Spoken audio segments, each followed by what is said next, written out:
Cuando esté listo, me avisa, por favor.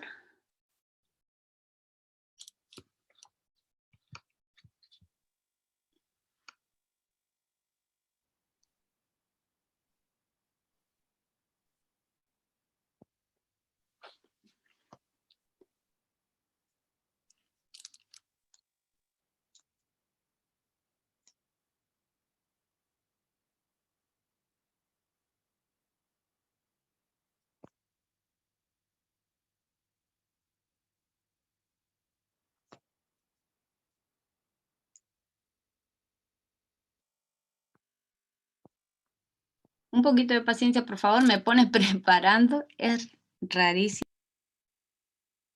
Compañera, yo solamente puedo hasta las 5, es decir, tengo 45 minutos más o menos que podría estar. Por favor, en realidad ya vamos a empezar, ¿no? Sí, un segundito, arreglo un par de cosas y ya está, voy a consultar.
Sugiero que grabemos y podamos empezar para no quitar más tiempo a los compañeros. Yo creo que podemos comenzar, Marcia, por favor. Ok, empezamos ya. Pues entonces voy a silenciar a todos para... Perfecto. Bueno, muy buenas noches, Europa, España y muy buenas tardes para Bolivia. Estamos aquí en otro foro de Huipalas por el Mundo. Como bien saben, estamos aquí hoy para hablar de un tema muy importante para Bolivia, que es la reforma judicial y cuál es la propuesta, ¿no?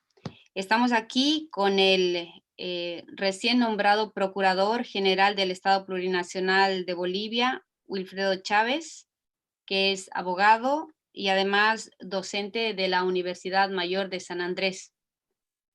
Hemos visto que esta semana, a raíz del Día de los Derechos Humanos, el 10 de diciembre, es un día donde se han movilizado bastantes personas y colectivos pidiendo justicia en Bolivia a raíz de lo que pasó el año pasado y también de las masacres y de muchas injusticias y presos políticos y presas también que están aún en Bolivia.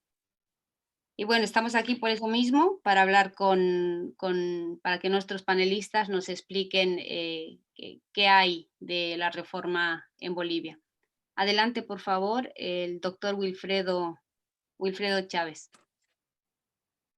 Muchas gracias, buenas tardes, estimados amigos y amigas de en Bolivia y en el mundo.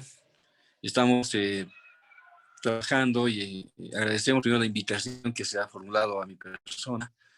Estamos embarcados en un proceso de reforma al sistema de justicia dentro del país. Tenemos que indicar que la justicia es un tema pendiente de la democracia de Bolivia, considerando que hemos tenido una reforma constitucional hace 11 años y el tema de justicia ha sido diferido, ¿no?, en su aplicación y además y los modos y maneras de solucionar el conflicto jurídico no han sido los mejores. Tenemos una demora procesal alta dentro del país, altísima. Contamos con muchos detenidos preventivos en materia penal. Tenemos juicios que no terminan. Tenemos autoridades que jurisdiccionales, judiciales, que no han prácticamente cumplido en gran medida el mandato que tienen, que es la solución del conflicto jurídico. Encontramos también que existen, en contraparte, problemas de presupuesto, existen problemas internos dentro del propio sistema judicial que tienen que ser resueltos, y para ello el gobierno ha planteado una serie de medidas legales que deberían tomarse en cuenta a objeto de efectivamente dar una solución a lo que pasa en el sistema judicial. Yo particularmente, antes de retornar a la función pública, como todos conocen, he estado en defensa directa en audiencias de distinto tipo y de manera personal, en defensa de muchos compañeros que habían sido objeto de procesos políticos, de persecución dentro del país, y donde el sistema judicial infelizmente también había participado, en cierta medida con Estado, con la violación sistemática de derechos y garantías constitucionales. Hemos vivido un año de mucho acoso judicial político, y donde se ha judicializado la política, y donde se ha detenido, donde se ha sancionado antes de haberse investigado. Todo esto, este contexto que tan rápidamente acabo de dar, tiene problemas antiguos, tiene problemas que no han sido superados, infelizmente, pese a que hemos tenido una cumbre judicial el año 2015, pese a que en 2016, y tenemos además una reforma, varias reformas que han dado en el sistema judicial del país. Particularmente yo me dedico a estudiar estos procesos de reforma desde hace muchos años con una crítica ácida, ¿no?, al sistema, y en consecuencia pensamos que es el momento de toda esa crítica y la propuesta que se le ha hecho, ahora debemos implementarla a objeto de mejorar sustancialmente el sistema. Entonces, con ese preámbulo yo podría indicar que el gobierno, a través de la gestión del presidente Arce Catacora, Luis Arce, ha diseñado una serie de planteamientos que pasan por tres reformas judiciales, solamente van a atacar estructuralmente, se piensa atacar estructuralmente el sistema judicial del país. Se han planteado varias iniciativas legislativas, entre ellas la mejora de los procesos de juzgamiento a altas autoridades del sistema judicial, de la reforma a la ley 44, justamente de juzgamiento a altas autoridades.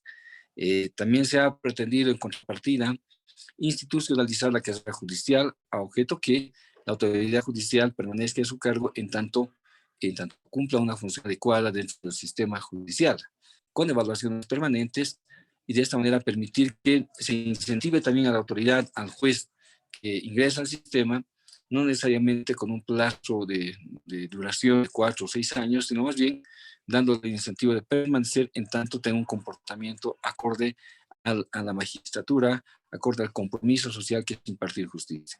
De esta manera, pues habrá que modificar una serie de normas y reglamentos que permitan la efectividad de la carrera judicial.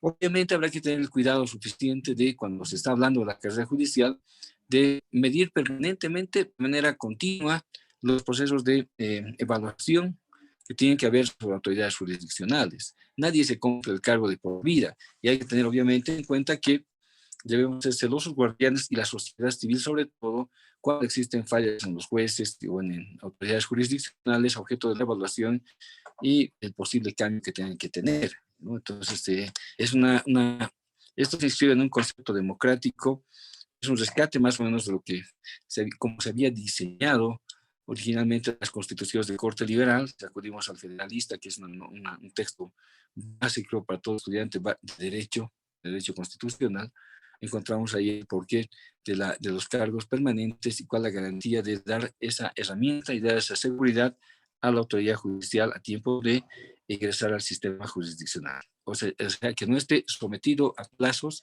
que esté sometido a controles permanentes esa autoridad. Otro tema que se ha planteado, otra reforma que se ha planteado, es que tenemos que contar con magistrados que cumplan rasgos de idoneidad. Para ello, el Ministerio de Justicia había planteado una serie de medidas que pasaban por una idea de reforma constitucional, pero creo que esto todavía va a tomar su tiempo. Por lo visto, se debe socializar las medidas que se incorporan. El Ministerio de Justicia ha colectado un grupo de asesores que trabajan con él. En todo caso, nosotros pensamos que la reforma debe pasar por debajo, es decir, de pasar por la base, para luego recién ser consensuada y necesariamente luego ser pasada luego de ello en un consenso adecuado y la construcción colectiva de la reforma debe pasar recién a la Asamblea Legislativa. No va a ser un acto de príncipe, no va a ser un acto de solo un grupo de elitarios, no debe ser un grupo de consenso social y de representación política, inclusive porque finalmente cuando hacemos una ley sabemos perfectamente que la ley tiene un origen político y por tanto debemos saber que ese origen político se da el debate en la sociedad civil y finalmente en el Parlamento, en la Asamblea Legislativa. Por eso falta consenso todavía para eso y creo que ya se dice, ya se indica con precisión que la reforma va a demorar y no creo que pase yo por una reforma constitucional. Un punto que se debatía era si los jueces de los más altos tribunales del país deben ser elegidos o no por el voto popular. Entonces, en el debate se ha abierto ese debate y de ahí que decían que habría que abrir la Constitución. Particularmente mi criterio es que no responde eso porque abrir la Constitución en una etapa preeleccionaria y además con una Constitución que le ha costado sangre al pueblo boliviano, lucha al pueblo boliviano, creo que debería analizarse muy bien si se va a ir o no a la reforma de la Constitución. Particularmente me inclino porque se dé un camino simplemente legislativo y no de modelo o de cambio de modelo constitucional. Yo tengo fe en la elección de los jueces por el voto popular y habrá que mejorar tal vez los canales en los cuales se va a preseleccionar a las autoridades jurisdiccionales, que haya filtros efectivamente con participación social y de control social que permitan que tengamos a los mejores bolivianos y bolivianas en esos cargos tan altos de la justicia. Pero de ninguna manera pienso yo que eso pasaría por eliminar la elección por el voto popular de las altas autoridades, que de paso gozan de legitimidad. Y si recordamos un poquito, esto se debe a que antes se elegía por los famosos 2/3, los 105 votos del Parlamento y el famoso cuoteo, que ha sido tan mancillado por la forma en que se manejaba el cuoteo y la forma en que se elegían autoridades jurisdiccionales. Ese es un segundo tema. Un tercer tema que se ha planteado por parte del Ministerio de Justicia es que debe reformarse la ley de derechos reales. Hay que tener muchísimo cuidado, ya que efectivamente tenemos una ley del siglo antepasado, que está vigente todavía, y un reglamento que unos 40 años después, son normas que efectivamente ya no corresponden a la época actual. Debe actualizarse, debe tenerse otra ley que integre la información de los habitantes del país y deben tomarse tales modelos que funcionan muy bien fuera de nuestras fronteras, que podrían ayudar, yo creo por lo menos, a mejorar la performance de la situación de información y por supuesto regularizar la propiedad de todos los bolivianos y bolivianas. Tenemos que esforzarnos como sistema que eso ocurra. Particularmente yo pienso que podríamos ver la manera de contar con un sistema moderno de derechos reales, pero que todavía permanezca en el seno del sistema judicial. Podría politizarse si pasa, imagínense ustedes, al órgano ejecutivo, el sistema de propiedad, de registro de propiedades. Entiendo que la reforma tal vez tienda a eso, pero habría que analizar con cuidado el efecto que esto podría tener. Si funciona, si pueden fusionarse los sistemas, en el caso de derechos reales, entiendo que hay dos, podrían fusionarse los sistemas en un sistema único, podríamos darles mejor seguridad jurídica a la gente. Obviamente esto hay que coordinar con los municipios de manera clara, aunque tengamos también una sola información de una propiedad, como existe en todos los países del mundo. Cuando alguien quiere comprar una casa o un departamento, ingresa al sistema oficialmente y sabe la información de esa propiedad, si tiene gravámenes, si tiene otro dueño, o tiene tal vez algún pendiente, o no corresponde al metraje, qué sé yo. La información tiene que ser precisa para que de esta manera también tengamos seguridad jurídica en nuestros bienes. Yo comparto la idea de transformar y de modificar la ley por una ley mucho más actual, que esté acorde a la tecnología inclusive, claro, pero también esa ley, pienso yo, debería conservar todavía el sistema judicial, el manejo de esta ley por la forma en la que podría tal vez malinterpretarse o mal usarse en algún momento por otro órgano del poder del Estado. Ahora bien, también se está viendo, al margen de ello, hacer unas mejoras en la celeridad de los sistemas de juzgamiento en general, y en el tema de adopciones también se está mejorando un proyecto de ley para acelerar los procesos de adopción cuando así corresponda y que exista solidaridad en la sociedad. con este tipo de procesos, ya que los niños que están en esa etapa pasa el tiempo y cada día que pasa prácticamente es una tortura para ellos que permanezcan esperando una decisión judicial que tal vez no debería demorar tanto. Obviamente con control social y obviamente con una fiscalización efectiva en este tipo de procesos de adopción. Entonces, este paquete normativo en este momento está en el ojo público. Como decía hace un momento atrás, el ministro de Justicia anunció estas medidas, que son 5 básicamente, pero de mi parte yo tendría que decir que existen otros temas también de la justicia. La justicia es un viejo problema del país. La justicia es una cuenta pendiente con la democracia.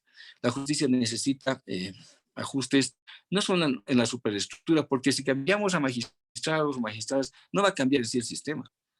Lo que hay que hacer es cambiar desde la base, siendo dialécticos en nuestra propuesta. La base debe ser analizada, la base judicial. ¿Cómo estamos en los juzgados? ¿Por qué existe tanta mora procesal en algunos juzgados o salas de cualquier materia? ¿Y por qué otras están al día? Tenemos un ejemplo acá en la ciudad de La Paz, de una de las salas penales, ha puesto prácticamente en cero su mora procesal. Y existen otras que tienen mucha demora. ¿Qué es lo que pasa? ¿Trabaja menos, trabaja más? ¿O qué está ocurriendo? Yo pienso que es una cuestión estrictamente de carácter personal, de vocación en el servicio, de cumplir con el apostolado en el sistema judicial. La sala está, entiendo yo, ha puesto al día toda su carga en este tiempo de la pandemia, y de esta manera, pues, cuando uno llega a esa sala, se siente cómodo porque sabe que a los 3 días va a salir la decisión, se siente cómodo porque la audiencia va a ser en horas simplemente a ver llegar el proceso, en fin. Son cosas que creo que alientan el sistema judicial, pero existen otras que no. Por eso yo cuestiono y he cuestionado permanentemente la forma en la que se trabaja desde abajo en los juzgados. Me contaban que algunos ciertos juzgados todavía tienen carga del año 2012 y 2013 para despachar en sentencia. Eso no puede ser. 8 años esperando con autos para la sentencia, eso no puede ser, sencillamente. Algo grave está ocurriendo para que no tengamos sentencias en juzgados durante más de 8 años. Es que no hay jueces, es que no están trabajando, es que algo está ocurriendo. Yo pienso que esos temas son los que deberían tratarnos, no en la cúspide del Poder Judicial, el sistema judicial, abajo es la cosa, abajo es el problema. Y la formación de jueces, ¿no?, sobre todo de carrera, debe enfocarse en fiscalizar y debemos por eso robustecer al Consejo de la Magistratura con reglamentos adecuados, con reglamentos apropiados que les permitan la fiscalización permanente a estas autoridades jurisdiccionales, particularmente de un rango todavía inferior. Ahí tenemos los problemas. Lo que más se conoce de la justicia, la cara de la justicia, es la justicia penal. ¿Cómo estamos en justicia penal? En justicia penal sabemos perfectamente que tenemos una alta tasa de detenidos preventivos y con pena tenemos que reconocer, después de 20 años de la reforma procesal penal, que tenemos al momento más detenidos preventivos que en el antiguo sistema de corte inquisitivo. Tenemos muchos más detenidos preventivos que en el antiguo sistema. Algo ha fallado. Lo que ha fallado simplemente es la forma de aplicar, la forma de pensar, de no haber traspolado efectivamente un sistema al otro, no haber tenido ese divorcio quorum, como decimos los abogados, esa división que de un sistema salíamos e ingresábamos en otro. Que por qué todo entra con memorial, cuando el sistema judicial penal, de juzgamiento penal, debe ser estrictamente oral. ¿Por qué se demora tanto? ¿Por qué los famosos traslados?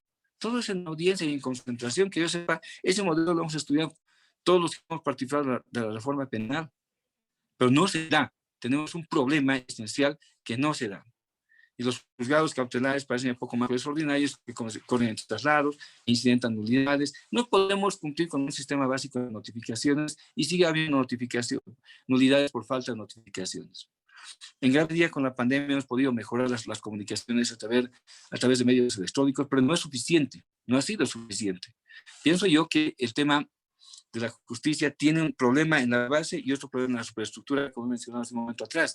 Pero para mí, particularmente, el problema no está tanto en la superestructura, está en la base, en la formación de los abogados, otro ítem pendiente.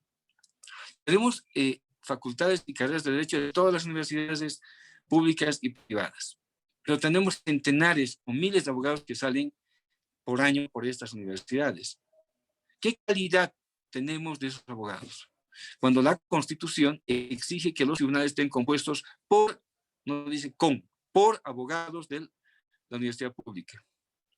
Y yo me pregunto, ¿asisten los abogados, los docentes de la universidad pública a exámenes de las universidades privadas? No asisten, invitan a uno, cumpliendo la Constitución. ¿Qué calidad tenemos de eso? Y también veamos en las públicas qué calidad tenemos de estudiantes. No sé si había un estudio serio, que debía haberlo, de calidad de trabajo, de calidad de formación que tenemos los profesores universitarios en las universidades públicas y privadas, sobre todo. No existe un estudio serio que nos diga qué calidad de profesionales abogados estamos sacando en el sistema. Creo que es muy importante, pero luego medir qué hacemos. Necesitamos tantos abogados, es necesario aquello. ¿Hay algún estudio serio que nos diga que efectivamente, pese a que es una profesión liberal, debemos fundir qué calidad de docentes tienen? ¿Cuándo les pagan?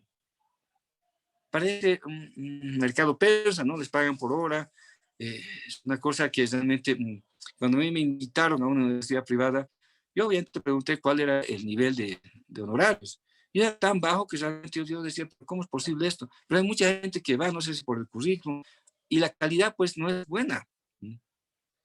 Cuando el docente exige, se forma, es un docente formado, que ha hecho obviamente los cursos respectivos y tiene ya experiencia, creo que puede esperarse una buena calidad. Pero cuando tenemos, por otro lado, docentes que no son adecuados, que están un poco más improvisados, en una cátedra tenemos un peligro, porque imagínense un docente que no sepa bien su materia, ¿qué va a enseñar? ¿Qué puede transmitir? Por otro lado, la fiscalización que se hace a los colegas abogados dentro del ejercicio de la profesión. Y el triste papel que muchas veces tenemos es no poder sancionar a colegas abogados que están trabajando en las calles, que no siempre hacen un apostolado de la profesión. Hemos visto el caso de Yasmani en Cochabamba, cuál era el modus operandi que tenía este señor para ganar sus juicios. Y ustedes los han visto seguramente por internet. Hay una serie de vicios que se dan en el ejercicio de la profesión. Esos famosos consorcios, que casualmente llega al mismo juzgado, que casualmente se resuelve de esa manera. ¿Cómo es eso posible? Y por otro lado, el tema de la educación en general. El tema de educación, por último, tiene que ver con la educación social. La gente, las personas, cuando acuden al abogado, creen que tienen la razón. Lo que está pasando es que cuando un abogado les dice que no tienen la razón y que tal vez es posible mejor hacer un acuerdo con la contraparte, la parte se va ante un abogado que le promete resultados, obviamente sabiendo que no puede dar esos resultados. ¿Qué está pasando ahí entonces? Tenemos un vicio de formación en la misma sociedad. No es necesario penalizar la justicia. Y tenemos en gran medida un sistema penal que ha superado las causas civiles, ha invertido la tortilla, porque ante la inefectividad del sistema de justicia civil y otros, lo que se ha hecho es acudir a la vía penal. No es casual que nuestro Código Penal haya crecido en gran medida en los últimos 20 años con relación a otras normas. Y no es casual que también la norma, los juicios penales hayan superado, decía hace un momento atrás, en gran medida a las causas civiles y otras, cuando esto antes al revés. Se presume que el derecho penal es de última razón o de última ratio, y en consecuencia, ¿por qué estamos con tanto juicio penal? Estamos cayendo en la doctrina del derecho penal del enemigo. ¿Eso cierto? Parece que sí. Estamos llegando a una suerte de haber penalizado tal vez demasiado la conducta societaria. Estas reflexiones creo que deben ser objeto de análisis, objeto de cómo solucionamos, cómo encaramos el problema y cómo solucionamos. Las leyes que se han planteado por parte del Ministerio de Justicia son leyes que espero sean tramitadas, sean primero consensuadas con la sociedad civil, que sean alentadas por la sociedad civil en su conjunto, para luego recién desde la base pasar a la sobreestructura, pero también pasa, les decía, finalmente por un tema de compromiso completo de la sociedad. El sistema político ha dado muestras, por supuesto, de apoyar la reforma, como lo ha hecho el presidente Luis Paz Catacora en varias intervenciones, y creemos que debemos apoyar esta iniciativa. Yo no soy no estoy de acuerdo prácticamente con que un grupo de abogados nos diga qué es lo que tenemos que hacer, porque en realidad varios de ellos, sin hacer mención a nombres, no son del mundo litigante. Difícilmente os van a poder decir a los que sí estamos y hemos litigado mucho cómo tenemos que hacer las cosas. Creo que debe tener una compensación social muy fuerte a los planteamientos que se hagan para tener unas leyes que efectivamente funcionen. De lo contrario, nos vamos a perder leyes que cambien magistrados o que modernicen derechos reales, porque en el fondo no logremos cambiar la base, el problema que está en la base del sistema jurisdiccional dentro del país. En consecuencia, y de acuerdo a lo que al momento, la coyuntura que vivimos, no creo que haya una reforma constitucional en breve, no creo que logremos ese momento, no creo que tampoco sea pertinente, pues mezclar una reforma judicial con unas elecciones subnacionales no creo que sea lo más adecuado. ¿Qué vas a explicar? ¿La candidatura o vas a explicar la reforma? Son cosas que lógicamente debemos a pensar. ¿Debe diferirse esto? Sin duda que sí. ¿Debemos tener un momento específico para la justicia? Sin duda que sí. ¿Habrá que mejorar el presupuesto? Probablemente sí, viendo los resultados. Pero también lo que hay que ver es justamente que la gente pueda confiar en el sistema judicial, que es algo que, esa cifra negra que tampoco la tenemos muy clara, que la gente no acude ya al sistema judicial y ve otras formas de hacerlos directos o simplemente se conforma con algún género de injusticia, que es algo gravísimo, ya que el Estado tiene un mandato de dar la solución al conflicto jurídico como una de las premisas de cualquier Estado de naturaleza constitucional. Yo encuentro esos problemas para este debate. Creo también que debemos ser optimistas porque tenemos una nueva gestión de gobierno que permite abrir este problema. Un problema antiguo, pero que también nos llama a que todos los bolivianos nos sumemos, a que tengamos las ideas claras de cómo reformar el sistema jurisdiccional. Tal vez la implementación de la ley 8998, la ley de implementación, perdón, de las reformas de la cumbre judicial de hace 4 años atrás, debería de una vez dar luz a propuestas concretas. Para mí ese es un camino más allanado, más claro, objeto de encarar la reforma, ya que los grandes problemas que ahora se mencionan ya han sido objeto de análisis hace 4 años atrás, y han tenido casi 5 años atrás, y han tenido varias iniciativas de reforma que se han planteado. Entonces, miren, yo creo que también no debemos desechar todo lo que se ha avanzado, debemos tal vez tomar como una base lo que se ha hecho en la implementación de estas reformas, y obviamente tendrá que ser finalmente la decisión política, la voluntad política que permita avanzar. Yo particularmente en el cargo que eso tengo 2 propuestas legislativas que se las pasé a la que charlamos con el ministro, cuáles son la ley de reparación temprana y de arreglos amistosos con las personas que denuncian al Estado boliviano por la violación de los derechos humanos. Particularmente, tomando en cuenta lo que ha ocurrido el año pasado y todo este año, existen varias denuncias que han planteado contra el Estado. Yo pienso y he planteado que debe tener una ley inmediata a objeto de ver la separación y la solución amistosa de estos problemas, de estos conflictos, de estas denuncias que se plantean ante el sistema interamericano, por un lado. Y colgado a ello, tiene que haber una ley de repetición para que las autoridades, las exautoridades o los responsables repitan los pagos que el Estado se ve obligado a erogar cuando pierde en acciones judiciales internacionales justamente enervadas a raíz de la violación sistemática de derechos humanos. Esos 2 planteamientos los hemos conversado con el ministro de Justicia. Entiendo que esta semana ya ha dado cuenta de aquellos, y en consecuencia es importante, es muy importante que también por ese lado avancemos en lo que más del país. De mi parte, creo que hasta ahí podría llegar y estaría atento a las consultas que se realicen por parte de los compañeros, ¿no? Muchísimas gracias.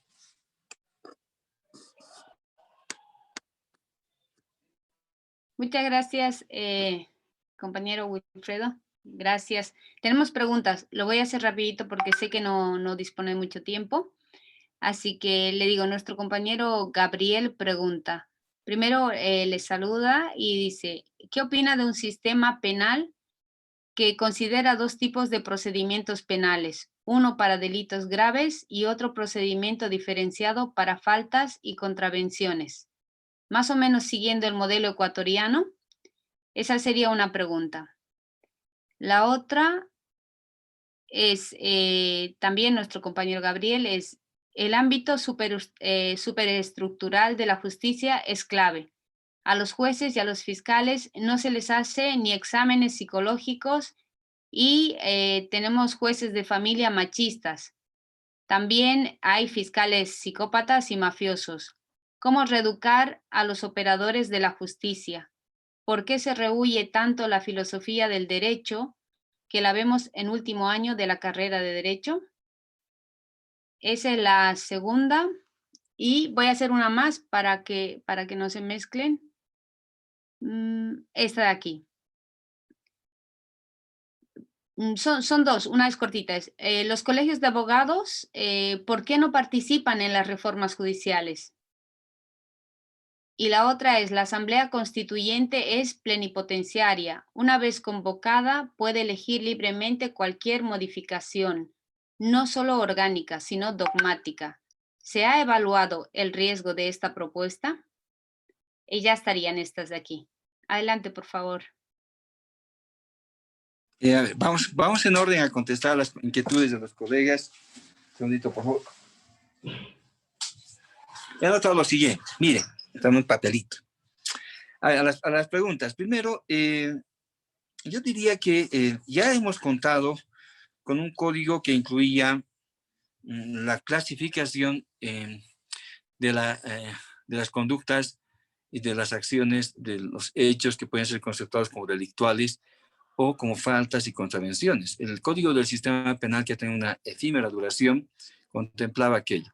Infelizmente, y además, infelizmente diría, ese código por una tal vez falta de socialización, que es por lo que reitero, debe socializarse muy bien, se ha venido abajo en un poco tiempo, a raíz de conflictos políticos encabezados por un señor que ahora es candidato a alcalde de La Paz por la derecha, ¿no? Que es el señor del Colegio Médico. Entonces, eso ha perjudicado que tengamos un sistema que pueda haber ablandado y haber vaciado en cierta medida lo estrictamente penal de lo que puede ser considerado como simplemente falta o contravención.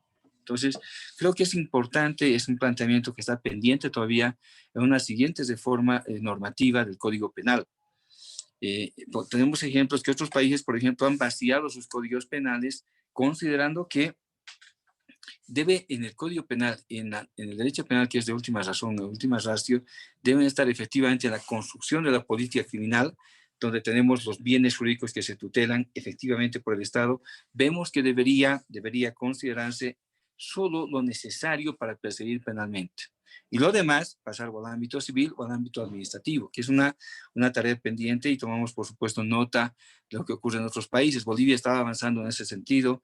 Yo he estado particularmente en 2 reformas penales y una reforma procesal penal, la del 2000, bueno, todos hemos participado hace 20 años en la reforma procesal penal, y en la reforma del 2007-2008, que no ha terminado, donde hemos trabajado justamente esta temática y habíamos encarado el vaciar un poco el Código Penal, donde realmente debía estructurarse una política criminal de persecución, donde debería el Estado esmerarse en aquello, y en lo demás pasar a trámites administrativos o simples faltas, con un juzgamiento obviamente diferente. En lo otro, en la parte superestructural de la justicia, hay varios puntos que se han dicho. Yo indicaría que la evaluación que se tiene que hacer a todas las autoridades del sistema jurisdiccional, sea justicia penal, fiscales, policías y otros más, debe pasar por un consenso de las instituciones. Le pongo ejemplos, por ejemplo, la investigación penal. La investigación penal tiene como director funcional fiscal, tiene al investigador o los investigadores, pero lo que pasa es que se contamina cuando los investigadores le dan parte a su jefe de la sección que corresponda en la PSC, por ejemplo, o al coronel, que no tiene nada que hacer en la investigación, pero aparece, ¿no?, dando instrucciones sobre el curso de las investigaciones. Si este año hemos vivido como Iván Rojas, daba instrucciones de qué hacer y no hacer cuando no tenía nada que hacer en investigaciones penales. Ese señor era director nacional, pero no tenía por qué meterse en casos concretos. Ahí se ve cómo se deforma la investigación penal, por ejemplo, y necesitar ajustes. No estoy diciendo que sea un psicópata, pero estoy diciendo que hay problemas en los cuales obviamente debe cambiar. El punto de vista machista o patriarcal que se ha mencionado, obviamente tendrá que ser mejorado, y para ello tenemos los abogados que denunciar si existiera un caso de esos, porque lo que se tiene que buscar es objetividad, ni machismo ni el otro extremo, simplemente objetividad en la autoridad jurisdiccional para dar solución al conflicto jurídico familiar, si es el caso. En cuanto a la filosofía del derecho, comparto el criterio. Nosotros en la Facultad de Derecho llevamos en la UNSA 2 materias, ¿no? Filosofía 1 en primer año y filosofía del derecho en quinto año. Infelizmente, tal vez no hay buenos docentes. Yo conozco uno muy bueno, Eric San Miguel, que es un docente que realmente marca, ¿no?, cuando uno pasa con el clase. No ha sido mi docente, es un compañero que conozco muy bien, pero creo que es algo que debería imitarse por los otros profesores de filosofía del derecho. En filosofía del derecho prácticamente estamos aprendiendo a pensar el derecho, a profundizar nuestros conocimientos antes de salir al ruedo judicial y en quinto año. Es una materia clave para entender la actual concepción del derecho, el derecho natural, las tendencias actuales que tenemos con relación al juzgamiento, que son muy diferentes y que solo evolucionan en el tiempo cuando uno se da cuenta y ve el caso en concreto y dice, bueno, esta tendencia puede ser de esta manera, esta otra, qué sé yo. Entonces, es importante mejorar los pénsumes de las universidades públicas y privadas y dar cierta uniformidad, ya que no a título de autonomía podemos descuidar y sacrificar la actividad académica en sí. Por otro lado, el rol de los colegios de abogados. A ver, ¿por qué participen o no? Yo la verdad, tengo mucho aprecio por el Colegio de La Paz, soy parte del colegio hace 25 años prácticamente. Yo creo que los colegios de abogados tienen un rol, pero tampoco los colegios de abogados han necesariamente cumplido un rol de defensa de los colegas, ni mucho más. Han tenido un rol político muchas veces y eso ha desnaturalizado la presencia de los colegios de abogados. Ustedes recuerdan muy bien que en algún tiempo eran palestras de oposición de los famosos colegios de abogados, algo que obviamente desnaturalizaba su presencia y habría que ver quién está en los colegios porque son elegidos por voto, no están necesariamente los mejores abogados presidiendo los colegios. Puede estar cualquier abogado que tenga un apoyo que ciertamente responde a un electorado político. También hay políticas en los colegios de abogados. Entonces, no creo que por ello debamos pensar que son digamos, la mejor calidad que tengamos en los colegios de abogados. Pienso que a priori no. Se pueden sugerir nombres, creo yo, de abogados que sean dignos representantes de los colegios para que participen en ciertos lugares, pero no necesariamente contar con ellos en todos los elementos, porque el mero hecho de ser parte de un colegio garantiza idoneidad.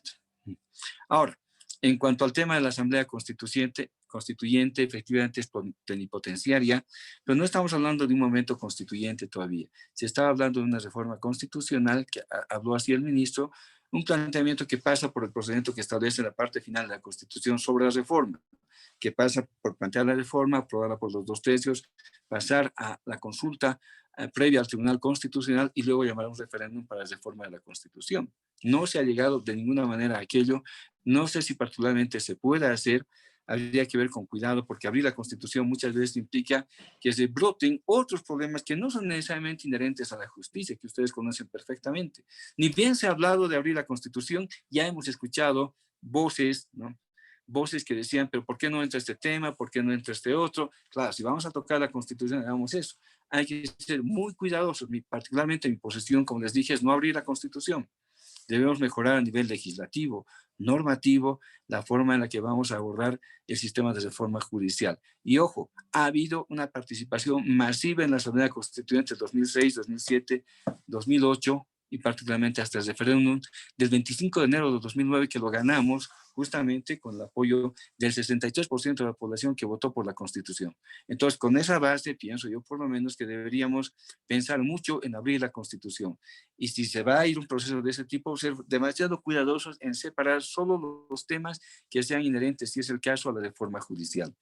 Yo me quedaría ahí con las respuestas, estimados amigos que nos están viendo ahora, y por supuesto a participar en otros foros en los que gentilmente, por supuesto, pueda ser invitado y a participar con la función que actualmente tengo. Tengo algunos límites de opinión que ustedes saben perfectamente, pero creo que en este caso no ha existido ninguno de ellos y estaría atento a sus convocatorias. Muchísimas gracias nuevamente. Muchas gracias, hermano Wilfredo. Gracias por toda la información. De verdad, sabemos que el tiempo suyo es muy limitado, así que vamos a tomarle la palabra y lo vamos a invitar para otras ocasiones para profundizar en estos temas, digamos, que ahora hemos tocado, pero que requiere bastante tiempo, entender y sobre todo reflexionar de cómo se puede hacer un sistema judicial mucho mejor y sobre todo más ligero para aquellas personas que están ahora mismo detenidas y por esta retardación de la justicia igual uno es inocente y se pasa años y años dentro de las prisiones. Gracias, hermano Wilfredo, muchísimas gracias. Vamos a dar paso al siguiente panelista que tenemos hoy, que es el doctor Nelson Yáñez. Si puede conectar el audio mientras tanto. Doctor Nelson. Hola, sí. ¿Sí? Sí. Muy bien. Pues aquí tengo una pequeña presentación del doctor. Un segundito, por favor. Perfecto. El doctor Nelson es máster en educación superior, profesor universitario que ejerció el cargo de director de la carrera de Derecho en la Universidad Autónoma de Beni y también como secretario general de la universidad durante más de una década. Adelante, doctor, y bienvenido. Gracias por su presencia. Gracias. Un saludo a todos los panelistas, a Héctor, a todos los amigos, lo veo a Roberto Quiroz. Un saludo cordial para todos aquellos que se interesan en este tema de la justicia, que indudablemente es uno de los temas más acuciantes que tenemos en la actualidad. Hemos vivido un gobierno popular muy interesante del compañero Evo Morales, donde se trataron estos temas permanentemente. Pero lamentablemente las soluciones han sido prácticamente nulas. El tema de la justicia, yo creo, no pasa ni por la elección de los magistrados, ni por buscar un procedimiento nuevo. Yo creo que el tema de la justicia está encerrado en lo que es la estructura jurídica del país. El país tiene una tradición jurídica que ha llevado a la población durante décadas por un camino muy sinuoso. ¿Debido a qué? ¿Por qué? Primero porque siempre dijimos la justicia boliviana es una justicia discriminatoria. Discriminatoria porque cuando llegas a la justicia, si no tienes los niveles económicos necesarios, no puedes hacer nada. Imagínense, antes para presentar un memorial, me refiero a muchos años atrás, tenías que comprar hasta el papel, tenías que comprar un timbre, tenías que llevar firma de abogado, tenías que presentarlo en el juzgado, o sea, un trámite burocrático. Entonces, ese tipo de justicia fue dejando muchas secuelas en el país. Y creo que acertadamente en la Constitución Política del Estado, que fue aprobada en 2009, se abrió la situación ¿en qué sentido? Primero, que tenemos una justicia ordinaria y tenemos una justicia comunitaria. La justicia ordinaria está establecida por los tribunales ordinarios, el Tribunal Supremo, los tribunales departamentales, los jueces, los fiscales, el Tribunal Agroambiental y el Tribunal Constitucional. Y la justicia comunitaria que se da en las comunidades indígenas originarias. Fíjense, un indígena, si tenía que hacer un juicio, tenía que salir de su comunidad e ir hasta la ciudad, buscar un abogado, pagarle a ese abogado, y su pleito no era de mayor cuantía, sino que se pleiteaba por la pérdida de una vaca o de un cerdo. Entonces, cuando ese indígena tenía que reclamar su derecho, tenía que ir a gastar 10 vacas o 20 cerdos y pleitear muchos años para poder recuperar, si era posible, su patrimonio. Entonces la justicia comunitaria lo cambió todo esto. Ahora la justicia comunitaria es directa, el ciudadano que pertenece a una comunidad indígena, porque es en la comunidad donde ese va a la autoridad correspondiente y esa autoridad convoca una reunión y hace un acuerdo entre partes y el trámite se soluciona en cuestión de 2, 3 días o quizás horas. Nuestros trámites judiciales actualmente siguen siendo totalmente retardatorios. Totalmente. Por ejemplo, un juicio laboral, que es un juicio sumario de corta duración, sin trámites burocráticos, supuestamente para que el trabajador pueda conseguir justicia a muy corto plazo, en lo mínimo dura 3 años. En lo mínimo. ¿Por qué? Porque hay la chicana, hay las apelaciones, hay la segunda instancia, hay la Corte Suprema, y tenemos juicios laborales que pueden durar 5 años o 7 años o 8 años. Entonces, esa es la realidad. Es sobre esa realidad en la que tenemos que hablar. ¿Cómo vamos a transformar? ¿Cómo vamos a cambiar esta realidad?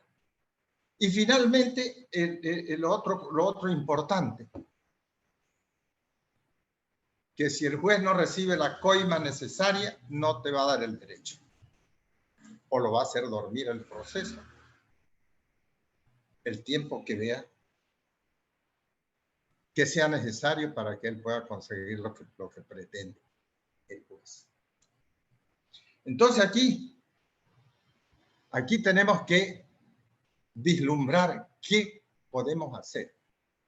¿Qué podemos hacer con esta calidad de juez? Y no vamos a decir que son rarezas. Podemos decir que hay excepciones, pero mayoritariamente están en el negocio de la coima por los juicios, por cada juicio que les llegue a su mano. Peor si son juicios penales. Peor si son juicios penales. Entonces, ¿se trata esto de capacidad? ¿Se trata de valores? ¿Se trata de falta de conocimiento del juez?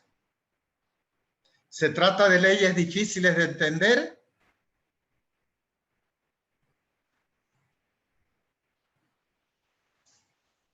No creo. La formación de los abogados es una formación amplia. Es una formación que les permite el conocimiento de la ley.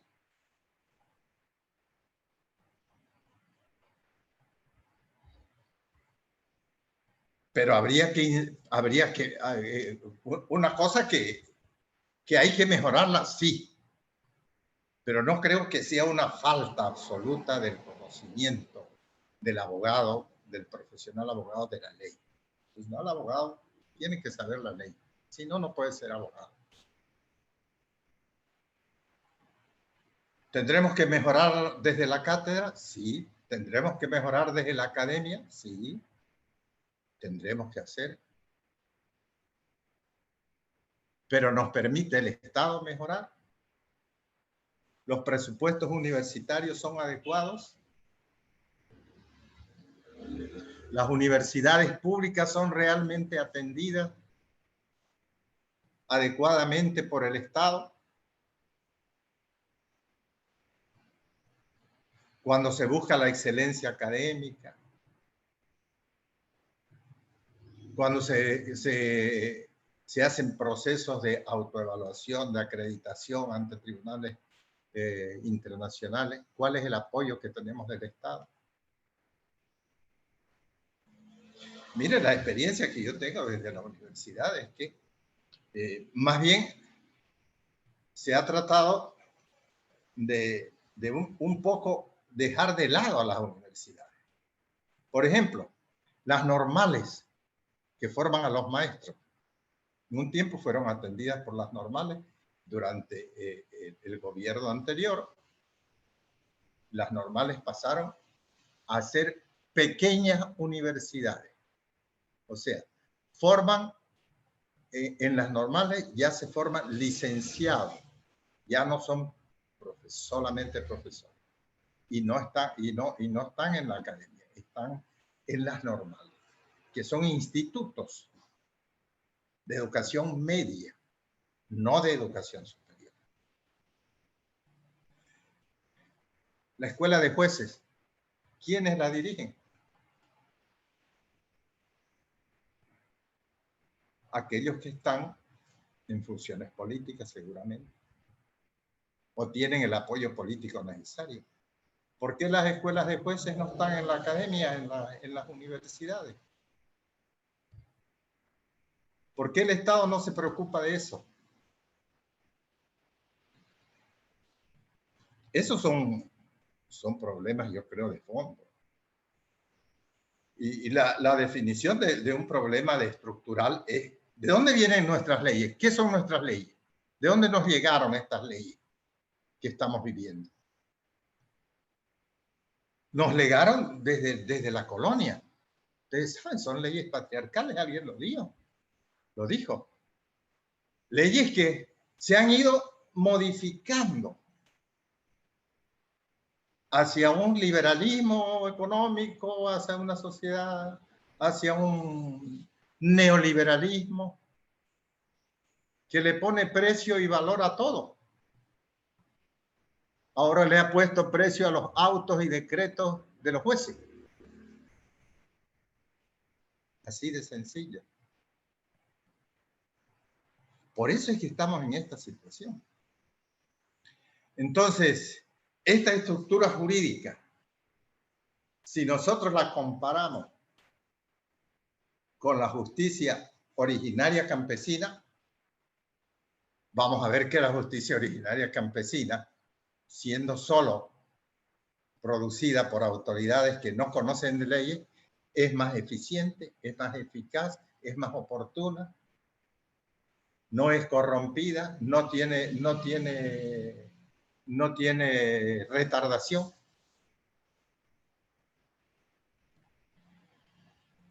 Entonces, esos problemas que son permanentes ya en la justicia boliviana, no van a ser resueltos, créanmelo, queridos amigos, de una mejor manera. Son graves, son profundos, son serios y requieren de la participación del pueblo. ¿Cómo lo manejemos todos? Yo les digo, hay abogados que ya no hacen juicios. Llega un cliente a su bufete y les dicen, ¿tienes dinero o no tienes? Si no tienes dinero, vete a tu casa. Porque yo no pleiteo. Yo compro a los jueces. Yo compro a los fiscales. Y hay leyes que indudablemente le han dado más poder a los jueces, más poder a los fiscales. Lamentablemente, fíjense, la ley 004, la ley Marcelo Quiroga Santa Cruz, que fue creada con un fin bueno, con un fin noble. Es decir, conseguir recuperar los recursos de aquellos que hicieron negociados en el desempeño de sus funciones. Se enriquecieron de manera ilícita. Sin embargo, esa ley no ha cumplido esa función. Sirvió para perseguir a otra clase de funcionarios. Porque ahora cualquiera comete por ejemplo, el delito de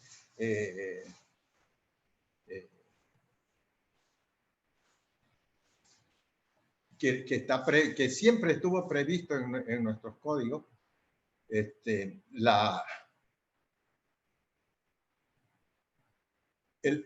delito que nos obliga a actuar rápidamente en un asunto, retardación de justicia.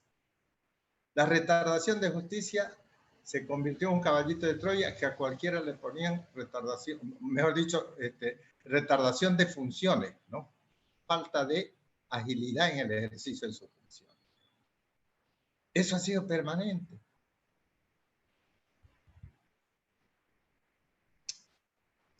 Si nosotros seguimos por ese camino, Seguimos buscando la triquiñuela, la chicana, el compadrerismo, el amiguismo. Seguramente el problema de la justicia va a ser peor. La valoración indudablemente de los jueces, de los fiscales, de los funcionarios del Poder Judicial es importante, lo que decía Wilfred Chávez. Sí que es importante, hay que valorarlos adecuadamente. Pero una vez valorados y una vez están en sus cargos, ¿quién nos protege de ellos? ¿Cómo nos protegemos de ellos?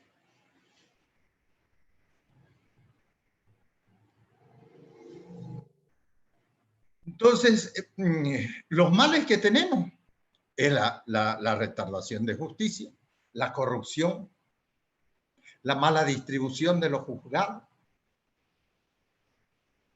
la sobrecarga procesal, es el caballito de Troya, y fundamentalmente, amigos, la politización de la justicia.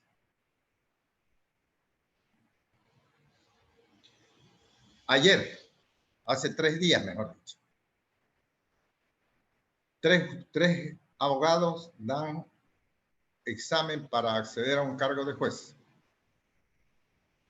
El ganador se retira. El segundo no quiere asumir el cargo. Y el que se aplazó es convocado para que asuma de juez.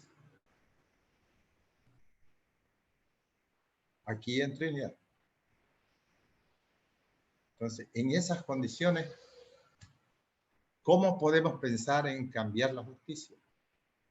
¿Cómo podemos pensar en valorar mejor a nuestros funcionarios, a nuestras autoridades? ¿Qué hace el Tribunal Constitucional? ¿Por qué el Tribunal Constitucional no observa todo esto?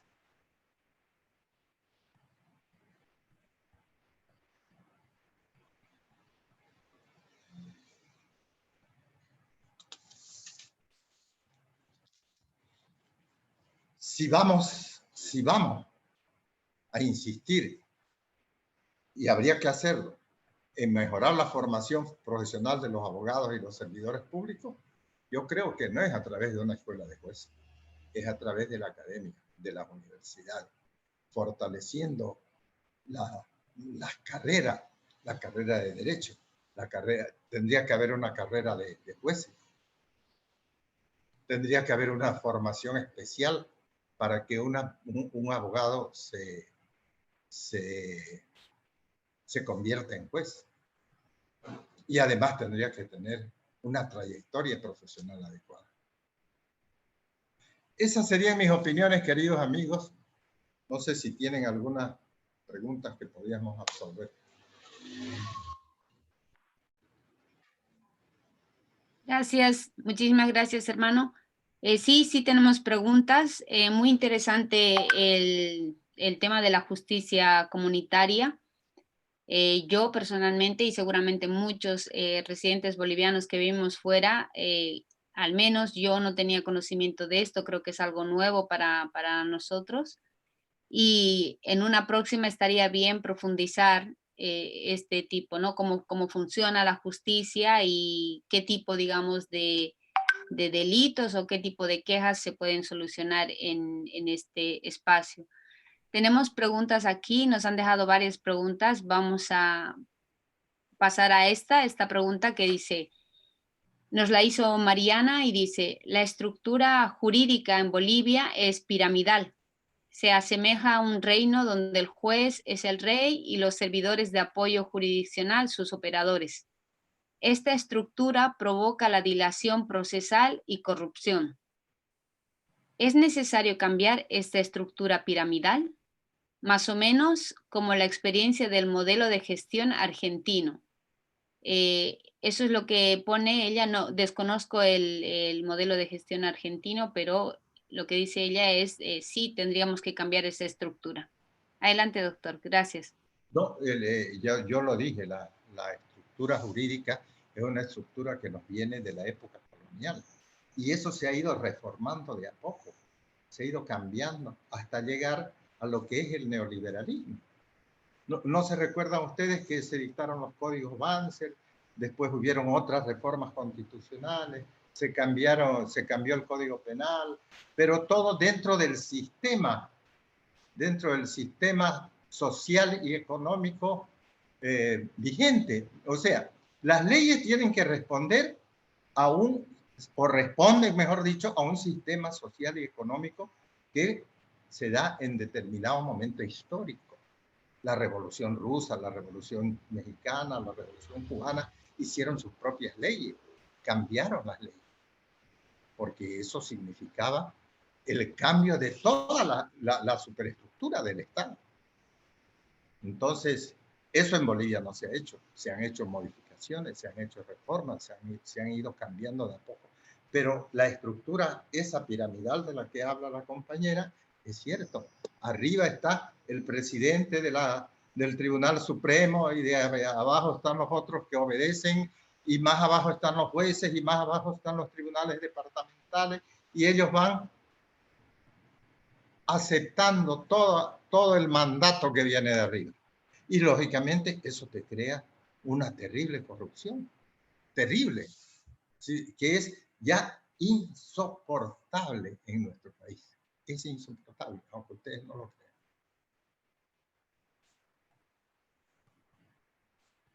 Gracias. Tenemos otra pregunta. Nos dice una compañera, queda pendiente la emisión de una ley nacional para materializar la conciliación ciudadana, que es una competencia compartida para descongestionar el sistema de justicia sobre demandas civiles e incluso penales. El proyecto de ley se encuentra ya realizado en el Ministerio de Justicia. ¿Se ha considerado la posibilidad de materializar esta competencia compartida? Ya, mire, yo considero que la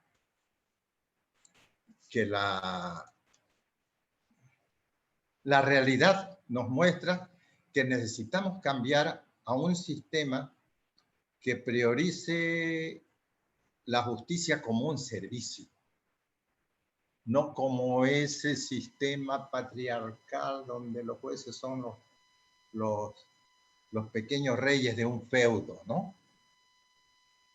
Entonces, ¿y cómo podríamos hacer esto? ¿Cómo podríamos ir cambiando esta realidad? Asumiendo lo que está haciendo la justicia campesina, creando, por ejemplo, tribunales de conciliación, de arbitraje, gratuitos, sin costo, sin abogado. Sí, todas esas posibilidades tenemos que mirarlas, tenemos que verlas. No es posible que no podamos cambiar. No es posible. Es posible que tengamos que cambiar, pero no siguiendo la estructura jurídica actual, sino cambiando la estructura jurídica, modificando esta estructura jurídica, dejando de lado un poco ese criterio de que solamente los abogados pueden administrar justicia. Ustedes saben, por ejemplo, en un tribunal arbitral hay jueces que son economistas, hay jueces que son médicos, hay jueces que son licenciados en agronomía, en veterinaria, en cualquier cosa, y no tienen nada que ver con la carrera de abogado. Y eso puede funcionar, podría funcionar. Ya en algunos lugares del país, en las ciudades más grandes, hay tribunales de arbitraje. ¿Por qué? Porque las grandes empresas, por ejemplo, prefieren ir a los tribunales de arbitraje y conciliación a llegar a un juicio en los tribunales ordinarios. Porque un juicio en los tribunales ordinarios es para ellos demasiado oneroso, demasiado costoso. Entonces, ese cambio podría ir dándose desde las universidades. Podrían dictarse leyes. Podrían crearse no solo un tribunal arbitral, podrían crearse varios tribunales en cada zona, en cada barrio, en cada ciudad, no sé. pero algo tenemos que hacer, porque de la forma actual no le veo solución inmediata. Quizás un cambio revolucionario en la justicia pueda darse de aquí a algún tiempo, pero por el momento no le veo. Muchísimas gracias. Tenemos varias manos levantadas y vamos a dar paso a uno de los que está desde el principio con la mano levantada. Miguel, adelante Miguel, por favor.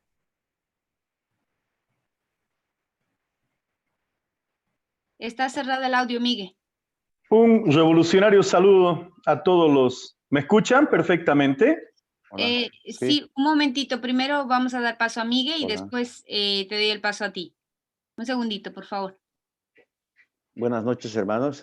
Realmente me siento muy agradecido por haber organizado esto que es tan fundamental para nuestra patria, porque realmente hemos pasado un año muy trágico donde nuestro país se ha visto como un país sin ley, se ha visto como un país, una tierra de nadie, ¿no?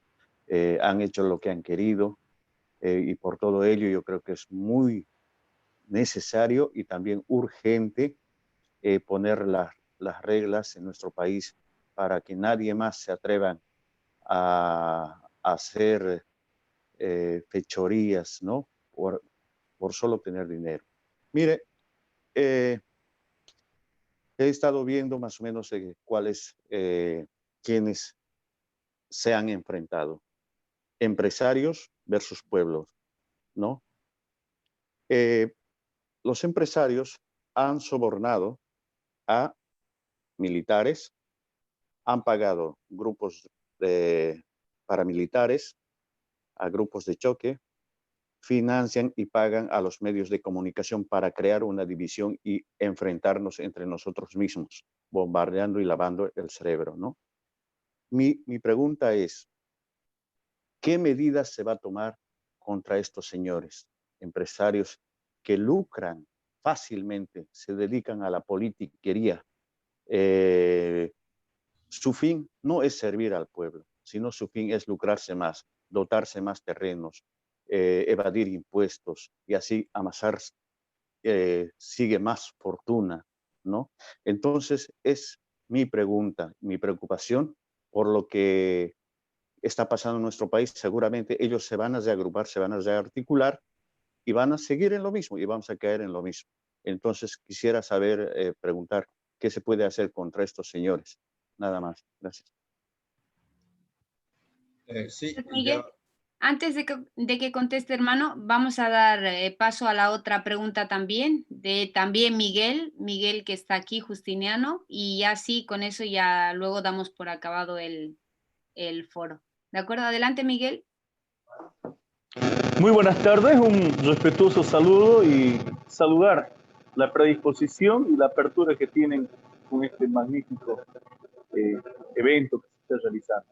Les llamo el Chaco boliviano de la región autónoma del Chaco, desde Yacuiba, y mi enorme preocupación es de que todos hablan sobre el tema de restauración de justicia, el tema del tema de los consorcios y todo lo que viene a ser el tema del mal ejercicio de lo que es justicia, porque cae el mundo de la justicia, cae en un mundo de injusticia en este país. Entonces lo que tenemos que hacer en estos procesos, en estos tiempos de cambio, es comenzar a ver la justicia de manera estructural. Y una de las formas de ver de manera estructural es precisamente entrar a un proceso de desmercantilización de la justicia, comenzando lo que significa las famosas fianzas y otros aspectos que está totalmente mercantilizado. El papel y el rol que juega las universidades, ¿no? Vemos, por ejemplo, de que no ha existido un nexo integrado de lo que es el accionar de la justicia en lo que implica el manejo del poder judicial y los poderes que maneja el tema del área judicial, incluso el mismo Consejo de la Judicatura, el mismo Ministerio de Justicia y el papel de las universidades, que deberían jugar tanto las universidades públicas como privadas. Y aquí debe jugar un papel importante el papel del de la justicia desde el punto de vista de Estado, no solamente el punto de vista coyunturalmente del gobierno. Es así de que tan importante es conformar un Consejo de Estado Judicial. ¿Qué implica esto, conformar un Consejo de Estado Judicial?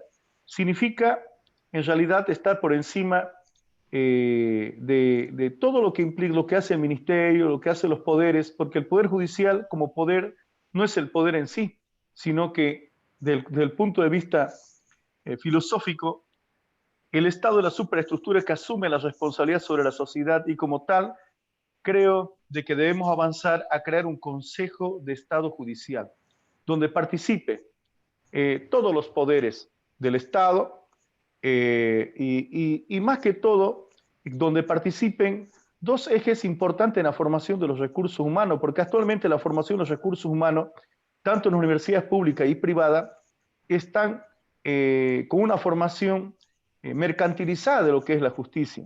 Entonces, ¿cómo puede hacer el Estado en desmercantilizar la justicia si precisamente todo lo que viene, la designación de los que defienden la justicia, en este caso los abogados, sobre cada caso que se pueda presentar, está precisamente signado a quien más tiene dinero para defenderse, en realidad va a obtener el quien más aporta al abogado de manera privada. También se mueven los poderes ocultos de lo que viene a ser los poderes ocultos que no se ven en las mesas judiciales, que no se ven en los juzgados y que en realidad se maneja de manera muy subterránea, son los famosos consorcios. Entonces, una de las formas de entrar, y creo que la conferencia esta es para escuchar la voz del pueblo, y una de las formas de escuchar la voz del pueblo es que quisiéramos nosotros encontrar una justicia en que no solamente la justicia por la justicia, para la justicia con la justicia, sino que tiene otros componentes en que el concepto incluso de la misma seguridad ciudadana está totalmente distorsionado.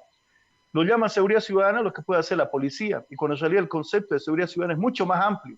Entonces, la conceptualización de la justicia está muy mal percibida. Incluso plantearía de que se pudiese realizar una próxima asamblea constituyente donde se plantee en realidad la conformación del Consejo de Estado. La conformación del Consejo de Estado implica la superestructura donde participan diferentes consejos de las áreas de responsabilidad del Estado. Un consejo de Estado, lo que es el área judicial, un consejo de Estado, lo que es la parte social, un consejo de Estado, lo que viene a ser la parte de la economía del Estado. Entonces, todo esto es un todo. Es por eso que cuando queremos ingresar con un nuevo gobierno que entra en una segunda etapa de un proceso de cambio, como quien dice, una segunda etapa de un proceso de cambio, esto implica que si en política, en la anterior primera etapa, con el presidente Morales hemos entrado a sumar un dígito en política, ahora tenemos que sumar 2 dígitos y esto implica entrar a manejar de manera mucho más científica el tema no solamente el tema judicial, sino de los otros componentes. Yo voy a culminar con esto, de que en este país, nuestro país, Bolivia, existen más abogados que problemas. Es por eso de que hoy por hoy, tanto las universidades públicas y privadas, sin ninguna medida, están evacuando profesionales por la vía jurídicos, abogados, licenciados en Derecho, una cantidad impresionante de que yo no sé si el Estado va a seguir vaciando los recursos en la formación de estas áreas cuando tenemos otras necesidades para formar los recursos humanos. En todo caso, queda sobre el tintero de que una de las tareas que debe plantearse como Estado boliviano es llevar a una próxima asamblea constituyente para comenzar a estructurar una nueva, porque la madre de la ley de leyes es la Constitución, entonces tenemos que reformar la Constitución. Yo plantearía en todo caso la conformación de un Consejo de Estado y donde el Consejo de Estado con comisiones se maneje también el Consejo de un Estado Judicial. Muchísimas gracias. Gracias, Miguel. Adelante, hermano Nelson. Ya, bueno, acá no hay pregunta, pero sin embargo el tema de los que cometieron delitos en el tema del golpe de Estado, bueno, tienen que responder a la justicia y para eso pues ahí deberían actuar los fiscales, los jueces, con toda celeridad, con toda honestidad y con la transparencia necesaria, pero ceñidos estrictamente a la ley. Eso es lo que esperamos. ¿Será eso posible? Eso es una interrogante que todavía no se ha respondido. Gracias, hermano. Sabemos que el tema de la justicia, como ha dicho nuestro hermano Miguel también ahora mismo, es amplio para debatir, requiere centrarnos, digamos, en diferentes aspectos. Yo solamente para acabar, hay más preguntas, pero ya se nos ha acabado el tiempo.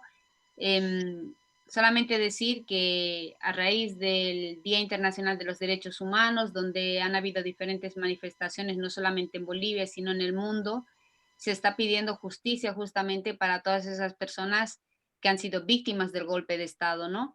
Y necesitamos que no quede, que no haya impunidad, que todo se rija a las leyes que existen, para que también no se vuelvan a repetir estos actos de estas violaciones a los derechos humanos y podamos reconstruir nuestro país poco a poco. Yo no sé si Maya o Yampi quiere agradecer o Héctor quiere tomar la palabra, pero por mi parte yo muy agradecida al doctor Nelson, al procurador general también Wilfredo, y a las aportaciones de los compañeros y compañeras y a las preguntas también que nos han ido haciendo. Y como digo, ya la próxima vez pues lo tendremos muchísimo, nos centraremos seguramente en algo más concreto. Así que, Yampi, Maya, ¿alguien quiere hacer también su aportación? Muchas gracias a todos. Más bien cedo la palabra a Héctor y seguiremos con este tema. Obviamente es un tema que nos preocupa a todos. Don Héctor, por favor, la palabra para usted. Por favor, gracias. Compañeros huipalas por el mundo, queda infinitamente agradecido a los compañeros exponentes que en esta ocasión nos han dado luces sobre la reforma judicial, cosa para nosotros desde tan lejos del país bastante desconocida. Por lo tanto, agradecemos infinitamente tanto al compañero Nelson como al compañero Chávez de habernos hecho conocer todos estos problemas. Y los estaremos volviendo a invitar en cualquier momento para ampliar y profundizar mucho más estos temas. Asimismo, agradezco a todos los que han participado de este foro con su presencia, porque vemos que este foro ha traído realmente la atención de la gente. No obstante de los pequeños problemas técnicos que hemos tenido, la participación ha sido bastante concluida, y agradecemos a todos los compañeros también que han participado, y Huipalas por el Mundo, sábado tras sábado, seguirá haciendo estos foros para dar a conocer no solo a los compatriotas bolivianos, sino a nivel internacional nuestra problemática, no solo jurídica, sino ante todo política del país. Nuevamente, gracias queridos compañeros, gracias compañero Nelson, gracias compañero Chávez, gracias Ruth por haber conducido excelentemente bien este programa. Gracias compañeros. Gracias. Felicidades Roberto, felicidades. Gracias compañeros. Pues vamos a acabar este foro como siempre se ha hecho y ya es costumbre. Todo el mundo agarrar las huipalas. Vamos a abrir los micrófonos. Bueno, cada uno puede abrir los micros, ya está dado el permiso para despedirnos con un Jayaya Bolivia. ¿Sí? ¿Que lo tenemos todos?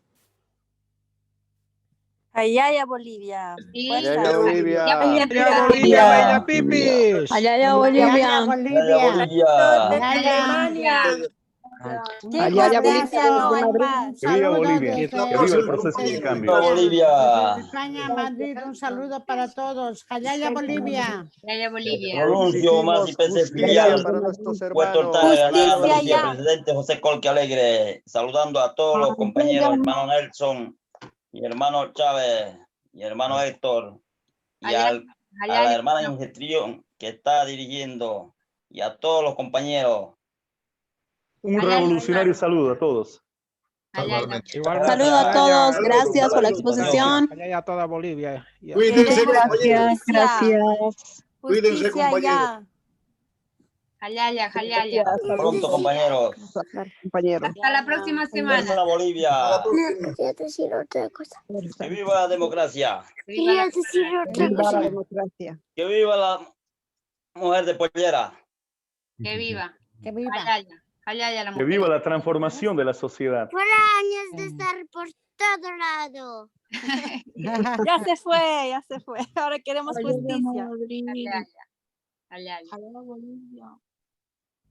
Hasta luego, compañeros. Jayaya. Hasta luego.